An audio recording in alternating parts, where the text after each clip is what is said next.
কেরাম। উলিল আমরি মিনকুম থেকে উদ্দেশ্য হলো আইম্মায়ে কেরাম। আমি বললাম আপনাকে যে উলিল আমরি মিনকুম থেকে আইম্মায়ে কেরাম কি করে মুরাদ হলো? উনি বললেন যে আইম্মায়ে কেরাম কি করে মুরাদ হলো? আল্লাহ তো বলেননি যে তাদের মধ্যে থেকে বলিলাম। কি বলছেন?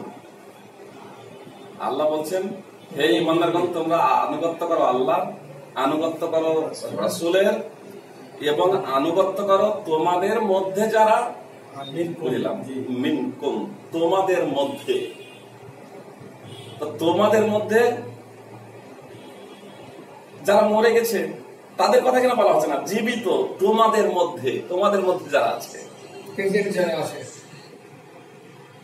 উপস্থিত ব্যক্তিদের তোমাদের বলা হচ্ছে। তোমাদের মধ্যে যারা বলিলাম নির্দেশদাতা, যারা মরে গেছে তাদের কথা বলা হচ্ছে না। আমি বললাম দ্বিতীয় নম্বর হলো যে এখানে দেখুন ইতাআত শব্দটিকে আল্লাহর জন্য ব্যবহার করা হয়েছে। ইয়া আইয়ুহাল্লাযীনা আমানু আতিউল্লাহ। আবার কিন্তু ইতাআত শব্দটিকে বলছে আতিউর রাসূল ওয়া উলিল আমরি মিনকুমের জন্য কিন্তু ইতাআত শব্দটিকে ব্যবহার করা হচ্ছে না। ওয়া আতিউর উলিল আমরি মিনকুম বলা হলো না, বরং আত করে হয়েছে রাসূলের উপরে। এর তাৎপর্য হলো যে উলিল আমরি মিনকুম, এই উলিল আমরি যে মিনকুম, এটা কিন্তু সর্ব অবস্থাতেই আনুগত্য নয়। তোমাদের মধ্যে নির্দেশদাতা তাদের আনুগত্য করতে হবে। এ থেকে ওলামায়ে মুফাসসিরিন কিরাম যেটা উল্লেখ করেছেন যে ইসলামিক শাসক, দ্বিতীয়ত আলেম ওলামায়ে কিরাম, তার কারণ তারাও নির্দেশদাতা। কিন্তু কতক্ষণ পর্যন্ত এদের আনুগত্য করা যাবে? কতক্ষণ পর্যন্ত এদের আনুগত্য করতে হবে? যতক্ষণ পর্যন্ত এদের কথা কোরআন এবং সুন্নাহর অনুকূলে হবে, যতক্ষণ পর্যন্ত এদের কথা কোরআন এবং সুন্নাহর অনুকূলে এবং কোন বিষয়ে মতভেদ হবে না, বরং সবাই যে বিষয়ে একমত হবে। তার কারণ আগে বলছেন ফাইন তানাযাতুম ফি শাইইন ফারুদ্দুহু ইলাল্লাহি ওয়া রাসূল। কোন বিষয়ে যদি তোমাদের আপসে বিরোধ হয়ে যায়, এ তাৎপর্য কি? যদি কোনো বিষয়ে তোমাদের আপসে বিরোধ না হয়, সবাই যদি একমত হয়, তাহলে কিন্তু যদি কোনো বিষয় যদি মতানৈক্য হয়ে যায়, মতবিরোধ যদি হয়ে যায়, তাহলে কিন্তু আল্লাহ এবং রাসূলের দিকে প্রত্যাবর্তন করতে হবে, রাসূলের দিকে ফিরিয়ে দিতে হবে। ইন কুনতুম তুমিনুনা বিল্লাহি ওয়াল ইয়াউমিল আখির, যদি তোমরা আল্লাহ এবং পরকালে বিশ্বাসী হও। তো এখানে ইমাম মানা তো দূরের কথা, খণ্ডন করা হয়েছে। চারটা মাযহাব মানা তো দূরের কথা, চারটা মাযহাবের এখানে 12টা বাজিয়ে দেওয়া হয়েছে। তাকলিদের মূলোৎপাটন করে দেওয়া হয়েছে। তাকলিদে কি ছিল? কোরআন এবং হাদিস আসুক না কেন, ইমামের কথা এবং কর্মের বিপরীতে একজন মুকাল্লিদের জন্য ইমামের কথা এবং কর্মই অবশ্য পালনীয় হিসেবে বিবেচিত ছিল। কিন্তু এখানে আল্লাহ তাআলা বলছেন যে না, এটা চলবে না। যখনই কোনো বিষয়ে মতবিরোধ মতানৈক্য হবে, তখন তার সমাধান করতে হবে পবিত্র কোরআন এবং সুন্নাহ দ্বারা। এই তারপরে উনি চুপ করে গেলেন, আর কোনো কথাই বললেন না। এবার পরের দিন আমি তো ফয়জুল হকের বাড়ি, রাত্রে ওখানে প্রোগ্রাম সেরে চলে এসেছি ফয়জুল হকের বাড়ি। ওনার বাড়িতে ওনারা কয়েকজন চলে এসেছে।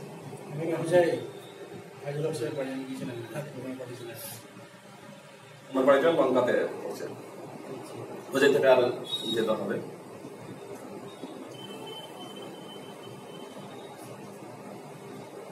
সমস্ত লঙ্কাটা সব হোজাই এর অন্তর্গত হতে পারে।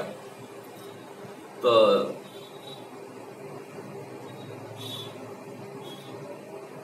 চারজন এসেছেন, ওরা বেশ কয়েকজন এসেছেন, দিয়ে এসে বলছেন যে মুনাজারা করবো। সতর্ক থাকতে হবে। ওনারা বলছেন মোনাজারা করবো, উনি বলছেন মোনাজারা ভাই আমি করি না। উনি বলছেন না মোনাজারা করবো, আমি বলছি মোনাজারা করবো না।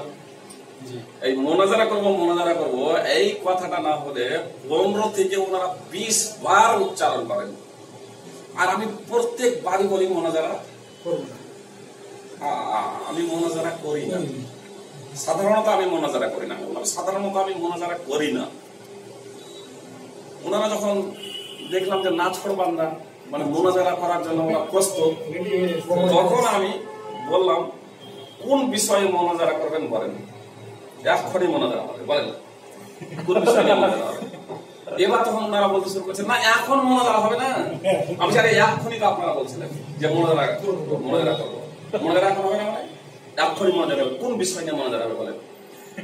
বলছে না এখন মোনাজারা হবে, একটা ডেট দেন। আমি আমার তো বাড়ি আর এখানে নয়, আমি আবার যাবো আর চলে আসবো। তো ঠিক আছে, এখন মোনাজারা হবে, কালকে মোনাজারা হবে। আপনি বিশ্বের যে কোনো জায়গা থেকে আলেম নিয়ে চলে আসেন, তার কারণ ফ্লাইটে আলেম আনতে পারবেন, কোনো সমস্যা নেই। তাহলে কালকে মোনাজারা হবে, ডাকেন। বুঝছেন না? আমি তাহলে পরশু, আমি 2 দিন এখানে থাকছি, পরশু মোনাজারা হবে, ডাকেন। বলছেন না? আমি তাহলে মোনাজারা হবে না। আপনি প্রথমত আপনারা বললেন মোনাজারা হবে, এতক্ষণ ধরে আপনারা মোনাজারা হবে বলছেন, আর তারপরে মোনাজারা করলেন না, আর তারপরে ফের একদিন 2 দিন সময় দিচ্ছি, তারপরেও মোনাজারা হবে না, তাহলে হবে না। বলছেন না আপনি 1 মাসের মাথাতে একটা ডেট দেন। আমি তাহলে এভাবে মোনাজারা হবে না, পড়াশোনা ভালো করে করবে, তারপর 1 মাসে একটা ডেট দেন। আমি চিন্তা করবো না। আমি আচ্ছা ঠিক আছে, তাহলে কোন কোন বিষয় নিয়ে মোনাজারা হবে, তাহলে আলোচ্য বিষয়টা এক্ষুনি লেখা হোক। বলছে না তাহলে কি বিষয় নিয়ে মোনাজারা হবে 1 মাস পরে? ওনারা বলছেন যে না মোনাজারা আলোচ্য বিষয় এখন লাগবে না। আমি আলোচ্য বিষয় লিখতে হবে, শর্তমালা লিখতে হবে, কি কি শর্ত থাকবে মোনাজারাতে। এই নয় যে এসে এইরকম হয়েছে হট্টগোল সবগুলো বরং নিরপেক্ষ দৃষ্টিভঙ্গি নিয়ে সত্যকে উদ্ঘাটন করার লক্ষ্য এবং উদ্দেশ্য নিয়ে সত্যকে মেনে নেওয়া, এই মানসিকতা নিয়ে আমরা এক জায়গায় একত্রিত হব। এবার আপনারা বলছেন যে আমরা হকের উপর আছি, আপনারা সেটা হকটা পেশ করবেন, আমরা হকের উপর আছি, আমাদের ধারণা আমরা হকটা পেশ করবো। এবার পরস্পর আলোচনার ভিত্তিতে যেটা সঠিক প্রমাণিত হবে সেটাকে উভয়কে গ্রহণ করে নিতে হবে। বলছি যে না এখন কোন আলোচ্য বিষয় লেখা হবে না। এবারে এইভাবে প্রায় 1 ঘন্টা কেটে গেল, না মোনাজারা করছে, না আলোচ্য বিষয় লিখছে, না শর্তমালা লিখছে। আমি বললাম তাহলে আর মোনাজারা হবে না। তো ওই একটাই কথা, আপনি শুধু 1 মাস পরে একটা ডেট দিয়ে দেন, 1 মাস পরে একটা ডেট দিয়ে দেন। এবার যারা আলাদা দেশে এসেছিল ওখানে, মানে আগে তো ফেজুল হক ছিলেন, এবার ওই প্রোগ্রাম যে কয়েকটা মতন আলহামদুলিল্লাহ আরো বেশ কিছু আলাদা দেশে হয়ে গেছে অলরেডি। এবার এনারা পারবো, এনারা বলতে লাগলেন আচ্ছা ফেজ ঠিক আছে একটা ডেট দিয়ে দেন, আমরা এরকম থাকবো, আমরা ইয়ে করে দেবো। আমি বলছি আপনারা বিষয়টা জানেন না যে ওরা কিভাবে কি করবে। তারপর আপনারা তো জনসাধারণ, আপনারা তো বিষয়টা অবগত নন, আপনারা সাধারণ সরল মানুষ আমার সাথে। তারপরে আপনারা তো সরকারি সবকিছু বুঝেন না, সত্যমালা যদিও আপনারা পরিবর্তন দেন, কোরআন হাদিস এখন যথেষ্ট বুঝেন না, আর বিষয় সম্পর্কে আপনারা অবগত নন। তো ওরা আলেম, আমি আলেম, আলেমে আলোচ্য বিষয় এবং সত্যমালা সবকিছু লেখা হবে। কোনো মতেই ওরা রাজি হলো না। শেষ পর্যন্ত এবারে এরাও যখন বারবার যখন রিকোয়েস্ট করলেন ঠিক আছে আপনি একটা ডেট দিয়ে দেন, আমরা ইয়ে করে নেব। এবার একটা ডেট দিয়ে দিলাম। এবার ডেট দিয়ে আলোচ্য বিষয়গুলো যেগুলো ইয়ে করেছে সেটা এরকম প্রশ্ন কিভাবে করেছে, বলছে আহলে হাদিস হকের উপরে না আহলে সুন্নাত ওয়াল জামাত হকের উপরে। উচিত ছিল যে আহলে হাদিস হকের উপরে না দেওবন্দি হানাফি ব্রেলি হকের উপরে। আহলে সুন্নাত জামাতকে ডেকে দিয়েছে। উচিত ছিল আহলে হাদিস হকের উপরে না দেওবন্দি হানাফি বা ব্রেলভি হকের উপরে, এই বিষয় নিয়ে আলোচনা হওয়া উচিত ছিল। আর না হয় যদি ওরা যে মারপ্যাচ করার প্রচেষ্টা চালাচ্ছিল, তার কারণ আহলে হাদিসই তো হলো আহলে সুন্নাহ, আহলে হাদিসই হলো আহলুস সুন্নাহ, আহলে হাদিসই হলো আহলুল আসার, আহলুল হাদিসই হলো আসহাবুল আসার, আসহাবুল হাদিস, আসহাবুল হাদিস, আসহাবুল আসার।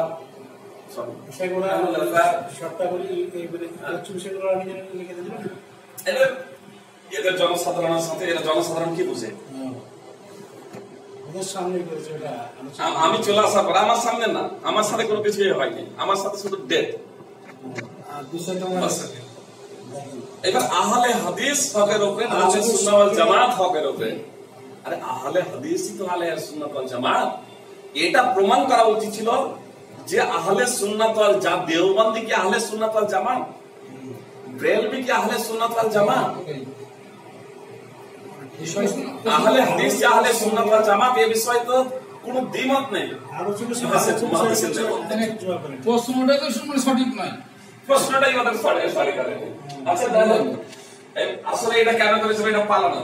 এবার যদি আমার সামনে যদি আসতো যে ওরা যদি দেওবন্দি থেকে সরে গিয়ে, বেরেলভি থেকে সরে গিয়ে, হানাফি থেকে সরে গিয়ে ওরা যদি আহলে সুন্নাত ওয়াল জামাত হতো, তাহলে আমি বলতাম যে তাহলে আমার ডাইরেক্ট মুসলিম। জি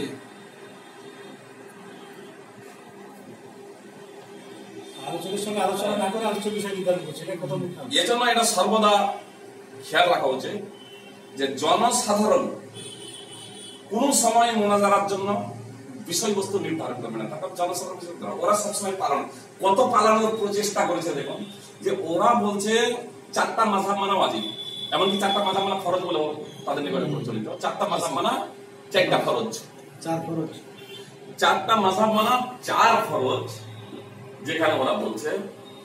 আর সেখানে আলোচ্য বিষয় কি ছিল, তাকলিদ জায়েজ না না জায়েজ। 4টা মাযহাব নয়, মুতলাকান অনির্দিষ্ট তাকলিদ, মুতলাকান। তাকলিদের সাক্ষীও নাই। ওরা তো তাকলিদের সাক্ষী ওয়াজিব, সেখানে তাকলিদের সাক্ষী থেকে বহু কোষ দূরে সরে গিয়েছে। তার কারণ হলো রহমাতুল্লাহিল ওয়াসিয়া সাইদ আহমদ পালানপুরের লেখা। রহমাতুল্লাহিল ওয়াসিয়া আসলে হুজ্জাতুল্লাহিল বালেগার হচ্ছে ব্যাখ্যা। দারুল দেওবন্দ থেকে একটা তর্জমান একটা পত্রিকা বের হতো, ওই পত্রিকাতে ওই প্রবন্ধটা বের হয়। আর প্রায় 5 পৃষ্ঠা 740 থেকে নিয়ে 745 দ্বিতীয় খণ্ড রহমাতুল্লাহিল ওয়াসিয়া, এখানে ওই 5 পৃষ্ঠা জুড়ে দিয়েছে। আর সেখানে এরকম লিখছে ওই 4টা মাযহাব মানা ফরজের প্রসঙ্গে আলোচনা করতে গিয়ে বলছে যে আহলে হাদিসরা যেহেতু 4টা মাযহাব ফরজ মানে না, এজন্য এরা হচ্ছে বেদাতি জাহান্নামে।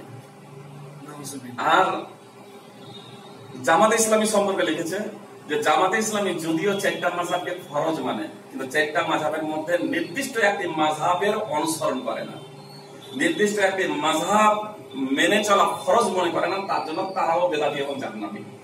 তাহলে কি হলো বিষয়টা, তাকলিদের সাক্ষীর ওরা কায়, তাকলিদের সাক্ষীর প্রবক্তা।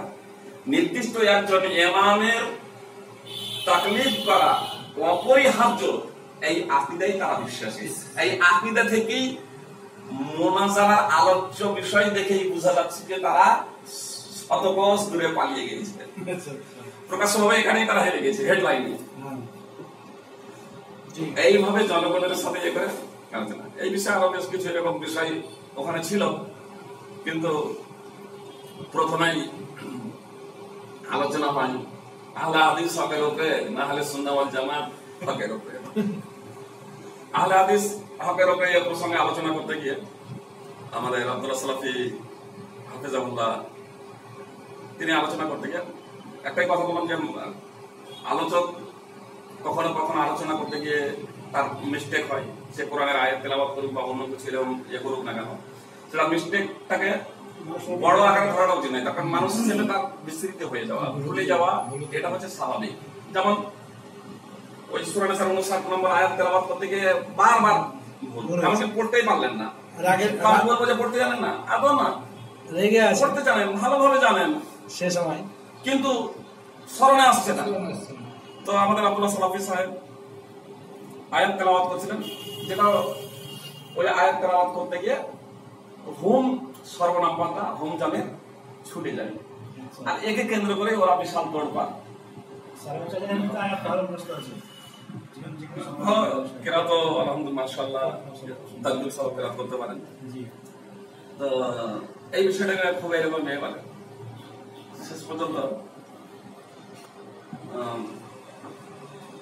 যখন বিষয়টা শেষ করতে পারে সেই মুহূর্তে আমি বললাম যে 2 মিনিট করে এই বিষয়টার উপরে আলোচনা হবে। আর 2 মিনিট করে আলোচনা হতে গিয়ে আমি আহলে হাদিস হক এটাকে প্রমাণ করে দিয়ে সঙ্গে সঙ্গে আমি প্রশ্ন করলাম যে অদ্যাবধি আহলে সুন্নাত ওয়াল জামাত যে হকের উপরে প্রতিষ্ঠিত, এ প্রসঙ্গে তারা না কোরআন থেকে দলিল পেশ করেছে, না সুন্নাহ থেকে দলিল পেশ করেছে, না ইজমা থেকে দলিল পেশ করেছে, না কিয়াস থেকে দলিল পেশ করেছে, আর এটা সম্ভব নাই প্রমাণ পেশ করা। তারপরে তারা আর বিশেষ কিছু এরকম পেশ করতে পারলো না। তারপরেও বিষয়টাকে বলছে সমান সমান, মানে ছিলেন যখন নামাজ পড়তে হবে ওই বিষয়টার পরে এবার নামাজ পড়তে সব গেলাম। তো নামাজ পড়তে যখন সব যখন বেরিয়ে গেলাম, তো নামাজ পড়তে যাওয়ার সময় আমাকে সভাপতি ছিলেন ওদের একজন, আমাদের বললাম যে সভাপতির সঙ্গে এই বিষয়টা সমান সমান। আমি পুরো দলিল দিল না, আবার সমান সমান হয় কি করে? তুমি দলিল পেশ করে না আবার সমান সমান হয় কি করে? একটা বিষয় এখানে স্পষ্ট যে আহলে সুন্নাত ওয়াল জামাতই হলো আহলে হাদিস, অথচ ওরা তো আহলে সুন্নাহ ওয়াল জামাত সাজলো, আর তার প্রমাণেও কিন্তু কোন দলিল, যদিও কোরআন সুন্নাহ ইজমা এবং কিয়াস থেকে পেশ করার কথা ছিল, একটাও পেশ করতে পারেনি। পরে ওটা করে কোনো পেশ করতে পারেনি। তারপরে আলোচনা হলো তাকলিদের বিষয়। তাকলিদের বিষয়ে আলোচনা হতে গিয়ে যে টাইম ছিল নির্ধারিত টাইম, তা আমি বললাম আমার টাইম শেষ, আমি বসে পড়লাম। একদিকে 6 জন করে মোনাজির ছিল, 6 জন করে মোনাজির, আর টাইম ছিল 10 কিংবা 15 মিনিট, 15 মিনিটের বেশি নয় আর 10 মিনিটের কম নয়, 10 মিনিট কিংবা 15 মিনিট। তো আমি তো পুরো টাইম বলেছি কভার করলাম, মানে আরো বলার ছিল কিন্তু টাইম নেই। আর তারা তাকলিদ জায়েজ এ প্রসঙ্গে বলতে গিয়ে 6 জন মুনাজির শেষ, টাইম এখনো আছে। ওদের সভাপতি সাহেব তখন বলছেন, তিনি হানাফি সভাপতি ছিলেন, আপনাদের আরো টাইম আছে বলেন। এবার তখন যে মুনাজির ছিল না, মানে ওদের মুনাজিরদের দিকে প্রচুর তালেম বসেছিলেন স্টেজে, এবার তখন এক্সট্রা আলেম উঠে বলছেন, একটাও দলিল পেশ করতে পারেননি। সেখানে নাসিরউদ্দিন চাঁদপুরিয়া ছিলেন, নাসিরউদ্দিন চাঁদপুরিয়া ছিলেন, দারুল উলুম দেওবন্দের মুফতিও ছিলেন। নাসিরউদ্দিন চাঁদপুরি কি সে এখানে কিছু বলেছিল, যে সেই মানে মোনাজারাতে কিছু বলেছিল, ব্যক্ত করেছিল ওই আসামে? জি, সাধারণ ভাবে ক্যাসেট এরকম দেখে নেবেন কতটুকু 6 জন মোনাজির, অথচ 10 মিনিট কিংবা 15 মিনিট যে টাইম যে ছিল নির্ধারিত, সেই টাইম শেষ করতে পারেননি। তার আগে গেছেন, আমার সভাপতি বলছেন আরো টাইম আছে বলে, আবার এরকম বলছেন। বুঝতে পারছেন মিনিমাম যদি 10 মিনিট হয় তাহলে আর সভাপতি বলবেন না যে 10 মিনিট পর্যন্ত, তোমরা 10 মিনিটও করতে আমরা তো আমরা মোনাজারটা দেখেছি, তো এমন সভাপতি বলছেন যে টাইম এখনো আপনাদের আছে। আবার কিছু কিছু বক্তব্য আমরা ভিডিওতে দেখেছিলাম, একজন বলে যে আমাদের টাইমটা আপনাদের দেওয়া হলো। এসব ভিত্তিহীন কথা, আমাদের টাইম ভিত্তিহীন কথা, যে টাইম দেওয়া হলো এসব কোনো কথাই নাই, বরং টাইম যে কথা বলছে আমরা টাইমটাকে হেবা করে দিলাম এরকম বলছিলাম, আমি একটু শুনছিলাম না, ও কোনো টাইম নেই। আপনার যে বিষয়টা হলো সেই বিষয়টা বলি, এবার সেই বিষয়টা বলছি। ওখানে তো একটা ঘটনা এমন হয়েছিল যে আমাদের শেখ মুর্তজা মাদানী ইউপি, উনি উর্দু পেশ করছিলেন, উর্দুর একটা কবিতা পেশ করছিলেন হকের সপক্ষে। তো সেখানে ওদের পক্ষ থেকে বাধা দেয় যে ভুল পড়ছেন, ভাবা যায়। সভাপতি তখন বলছেন আবার পড়েন, আবার পড়লেন, এবার আবার চুপ করে গেল।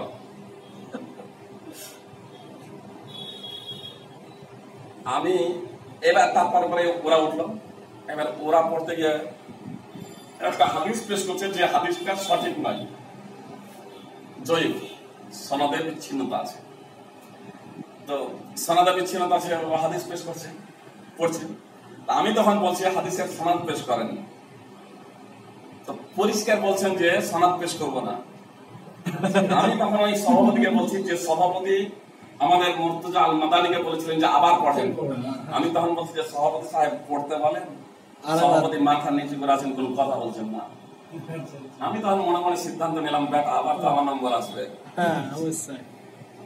আর তারপরে পরে এবার আমি উঠলাম, আর এবার উঠে হুজ্জাতুল্লাহিল বালিগা শাহ ওয়ালিউল্লাহ মাহদিস দেহলভী রাহিমাহুল্লাহ বিখ্যাত বই, সেই বই থেকে রেফারেন্স দিতে গিয়ে একটা জায়গাতে পড়তে গিয়ে যেন আমি আট কাছি এই ধরনের একটু ভান করলাম। আবার তখন ওরা বলছে যে আবার পড়েন।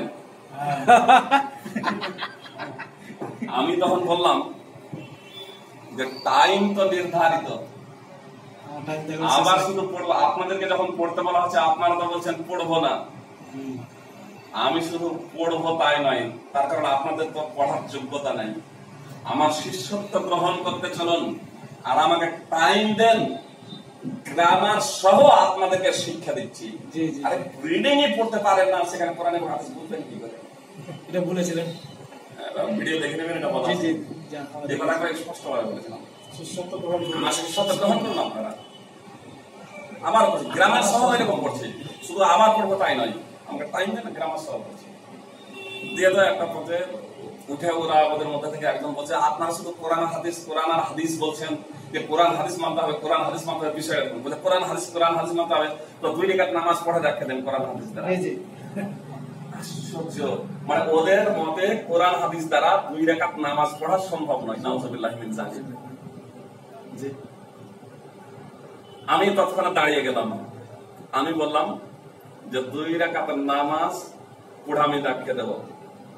তখন এবার সভাপতি যিনি ছিলেন উনি বলছেন 2 মিনিটে দেখাতে হবে। আমি বললাম হানাফি নামাজ তো 2 রাকাত 2 মিনিটে হতে পারে, কিন্তু রাসূলুল্লাহ সাল্লাল্লাহু আলাইহি ওয়াসাল্লামের নামাজ 2 রাকাত 2 মিনিটে সম্ভব নয়। ফের তারপরে দলিল পেশ করতে হবে, আমাকে টাইম দেন, আমি পড়ে দেখাচ্ছি। ঠিক ঠিক, টাইম দিলেন না, সেখানে আর পড়বো কি করে? মোনাজারা ওই জায়গাতেই শেষ। এবার বলছে যে সবারই কাছে দলিল আছে, এদের অনেক বইপত্র আছে, আপনারা যে যেটা করবেন আলহামদুলিল্লাহ। মোনাজারার ফলে তারপরে তো একদম শুরু হয়ে গেল বিশাল তোড়পাড়, মারার এরকম প্রচেষ্টা, বইপত্র সব লুট হলো, মারার এরকম প্রচেষ্টা, সমস্ত কিছু। কিন্তু আল্লাহ যাকে রক্ষা করে তাকে মারে কে? সেদিন এরকম পাতলা পায়জামা পাঞ্জাবি পড়েছিলাম, যদিও আমাকে কোনো আঘাত লাগেনি, কোন প্রকারের আঘাত লাগেনি, কিন্তু আমার জামা রক্তে রঙে গিয়েছিল। এটা আল্লাহ রাসূলের রহমত। যখন আমার জামা যখন রক্তে রঙে গেল, কিভাবে রঙলো, কিসের রঙ আমি বলতে পারবো না। আমার জামা যখন রক্তে রঙে গেল, তো স্টেজে দেওবন্দি যে হানাফি যে আলেমরা ছিলেন, তারা এবার আমাকে ঘিরে ফেলেছেন, চতুর্দিকে ঘিরে ফেলেছেন, মানে আমাকে রক্ষা করার জন্য। ওখানে যদি মরে যায়, ওখানে যদি মারা চলে যায়, তাহলে বিপদ তো তাদেরও।